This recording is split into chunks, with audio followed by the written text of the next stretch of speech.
इन औरतों को राजा द्वारा चुने जाने के लिए अपने कपड़े उतारने पड़ते थे। फिर एक बूढ़ी औरत ने उनके शरीर की जांच की और सबको बाहर कर दिया गया। सिर्फ एक लड़की बची, कैमिल। बाकी औरतों के विपरीत कैमिल ने किसी को खुद को छूने नहीं दिया। उसने तो राजा की तरफ देखना तक मना कर दिया। बेइज्जत और गुस्से से भरे राजा ने उससे बदला लेने की कसम खा ली, लेकिन किस्मत को कुछ और ही मंजूर था। उस दिन चुने जाने के बाद सारी दासियां सीधी लाइन में खड़ी हो गईं, क्योंकि राजा उनके सामने से गुजरने वाला था। अचानक सिर्फ कैमिल जोर से चिल्लाई और उसने राजा का ध्यान अपनी तरफ खींच लिया। दोनों की नजरें कुछ सेकंड के लिए मिली और सही मौके पर कैमिल ने अचानक गिरने का नाटक किया और सीधे राजा की बाहों में जा गिरी। और हैरानी की बात यह थी कि राजा उसी पल उसकी हिम्मत और खूबसूरती पर फिदा हो गया। बाद में उसने तुरंत अपने आदमियों को आदेश दिया कि उसे उसके निजी कमरे में भेज दिया जाए। इसके बाद कैमिल घंटों तक खुद को बड़े शाही अंदाज में तैयार करती रही, बेसब्री से उस पल का इंतजार करते हुए जब आखिरकार उसे राजा का प्यार मिलेगा। लेकिन जैसे ही वह शाही कमरे के सामने पहुंची, राजा की पहली रानी की एक दासी ने उसे तुरंत रोक लिया और बताया कि रानी उससे पहले ही कमरे में जा चुकी है। बेइज्जत होकर कैमिल अपने कमरे में लौट आई, गुस्से से पागल हो चुकी थी और बाकी सारी औरतें उसका मजाक उड़ाकर जोर जोर से हंस रही थीं। लेकिन टूटने के बजाय कैमिल ने अपनी चाल बदल दी। इस बार उसने जानबूझकर राजा को नजरअंदाज करना शुरू किया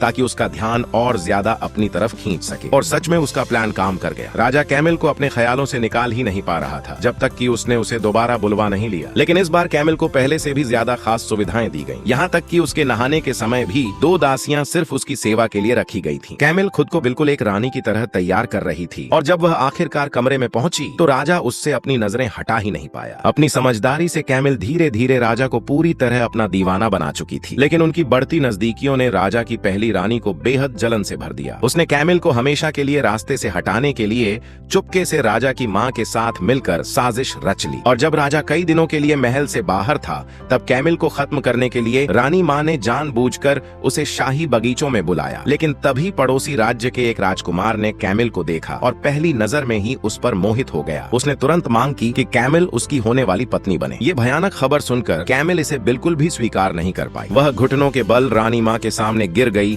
और उससे विनती करने लगी कि उसे महल से दूर न भेजा जाए। लेकिन रानी माँ ने साफ इनकार कर दिया। आखिरी पल में कैमिल ने तुरंत एक झूठ बोल दिया कि वह राजा के बच्चे की माँ बनने वाली है। रानी माँ ये सुनकर सदमे में जम गई। उसने कैमिल को चेतावनी दी कि अगर वह सिर्फ इस शादी से बचने के लिए झूठ बोल रही है तो उसका अंजाम बहुत बुरा होगा। अंदर से डर से कांपने के बावजूद कैमिल बार बार यही कहती रही कि वह सच में गर्भवती है।